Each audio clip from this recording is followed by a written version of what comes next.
পালং শাক দিয়ে যে এত সুন্দর রেসিপি তৈরি করা যায় তা এই ভিডিওটি না দেখলে আপনারা বুঝতেই পারবেন না। তো দেখতেই পাচ্ছেন রেসিপিটি কতটা সফটভাবে স্পঞ্জিভাবে তৈরি হয়েছে, দেখতেও যেমন হয়েছে খেতেও কিন্তু বেশ দারুণ লাগছে। তো আমার তো ভালোই লেগেছে, আপনারা দেখুন, আশা করি আপনাদের ভালো লাগবে। এটা বানিয়ে বাচ্চাদের টিফিন থেকে শুরু করে মোটামুটি যখন তখনই খেতে পারবেন। তো রেসিপিটি দেখুন, আশা করি আপনাদের ভালো লাগবে। ভালো লাগলে ভিডিওতে একটা লাইক দিয়ে চ্যানেলটিকে সাবস্ক্রাইব করে নেবেন, আর পাশে থাকা যে বেল আইকনটা থাকবে ওটাতে প্রেস করতে ভুলবেন না। সাথে সাথে একটা কমেন্ট করে জানাবেন আজকের রেসিপিটি কেমন হয়েছে।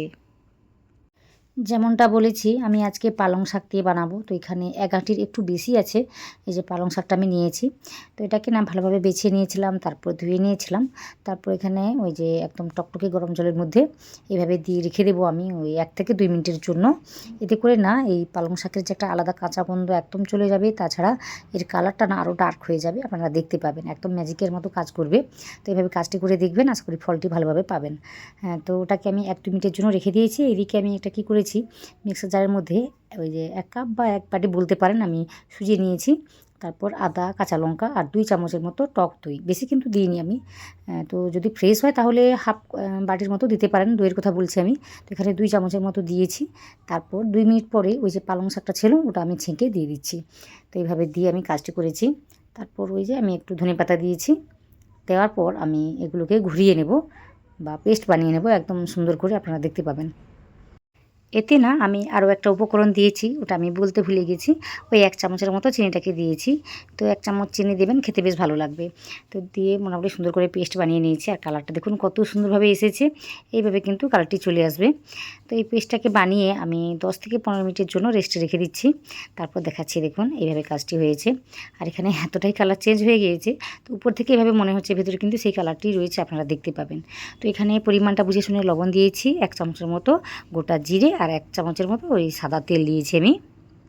সমস্ত কিছুকে দিয়ে ভালোভাবে মিশিয়ে নিচ্ছি। এভাবে একটু সময় নিয়ে মেশাতে হবে। তারপর এর মধ্যে আমি যেটা দিয়েছি সেটা হলো বেকিং সোডা। বেশি কিন্তু দেওয়া যাবে না, পরিমাণে একদম অল্প করেই আমি দিয়েছি, আপনারা দেখতে পাবেন কতটা আমি দিয়েছি। এই যে 2 চিমটি মতো আমি দিয়েছি, বেশি কিন্তু দিইনি। তারপর একটু জল দিয়ে আমি কাজটি করে নিচ্ছি। বেশি কিন্তু পাতলা করে এই ব্যাটারটিকে আমি বানাবো না, আপনারা দেখতে পাবেন কীভাবে আমি কাজটি করেছি। এইভাবে মোটামুটি সুন্দর করে একটা পেস্ট বানিয়ে নিয়েছি। তো এই সোডাটাকে দেওয়ার পর কিন্তু ভালোভাবে মিশিয়ে নিতে হবে, নাহলে কিন্তু খেতে ভালো লাগবে না। বারবার আমি একই কথাই বলি, অবশ্যই ভালোভাবে মিশিয়ে নিতে হবে। তারপর আমি কী করেছি, একটা পাত্র নিয়েছি, ওতে না একটু তেলটাকে দিয়ে ভালোভাবে ব্রাশ করে দিচ্ছি। এভাবে কাজটি করে নিলে পরে কিন্তু কী বলবো, এই রেসিপিটি সহজে বেরিয়ে আসবে। তো আপনারা দেখতে পাবেন আমি কী কথাটা বলছি। তো সব কিছুকে দেখুন এখানে আরও একবার আমি ভালোভাবে মিশিয়ে নিচ্ছি। তো একটু বেকিং সোডা দেওয়ার কারণে কিন্তু রেসিপিটি খুব তাড়াতাড়ি তৈরি হবে, সাথে সাথে ভীষণ স্পঞ্জিভাবে তৈরি হবে। তো যে কারণে দেওয়া, একদম অল্প করে দিয়ে কাজটি করে নিতে হবে। তো এই ব্যাটারটিকে আমি দিয়েছি, দিয়ে আমি এইভাবে কাজটি করেছি। আর দেখুন 1 কাপ বা 1 বাটি সুজি দিয়ে কিন্তু এতটা হয়েছে পরিমাণে। তো আপনারা দেখতে পাবেন জিনিসটা কীভাবে তৈরি হয়।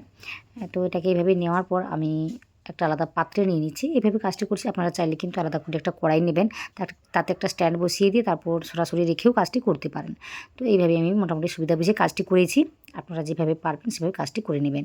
তো এখানে এইভাবে সেট করে দিচ্ছি আমি। আর জলটা দেখুন অনেকটা নিচেই রয়েছে।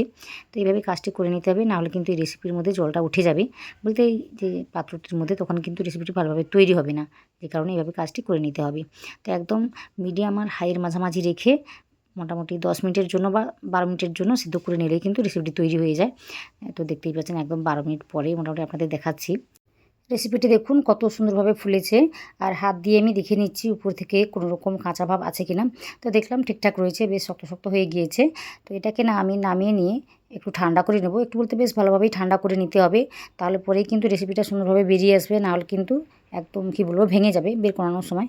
তো ভালোভাবে ঠান্ডা করে নেওয়ার পর তারপর আমি বের করিয়ে দেখাচ্ছি আপনাদের, দেখতে কতটা সুন্দর হয়েছে। তো দেখুন এই রেসিপিটি কিন্তু ভীষণই হেলদিভাবে তৈরি করা হয়েছে। আপনারা কিন্তু বাচ্চাদের টিফিন থেকে শুরু করে ব্রেকফাস্টেও খেতে পারেন। তো খেতে বেশ ভালো লাগে। তো আশা করি আপনাদের ভালো লাগবে রেসিপিটি। তো দেখুন এখানে আমি একটা চাটনি বানিয়েছি, ওটা আপনাদের আমি দেখাইনি, কারণ ওই চাটনির রেসিপি আমার চ্যানেলে কিন্তু অলরেডি আপলোড করা আছে, তো আপনারা দেখে নিতে পারেন। তো এখানে দেখুন রেসিপিটিকে আমি এইভাবে বের করে নিয়েছি। খুব ঠান্ডা হয়ে গেলে কিন্তু সুন্দরভাবে বের করানো যায়, আমি বারবার একই কথা বলছি, নাহলে কিন্তু ভেঙে যায়।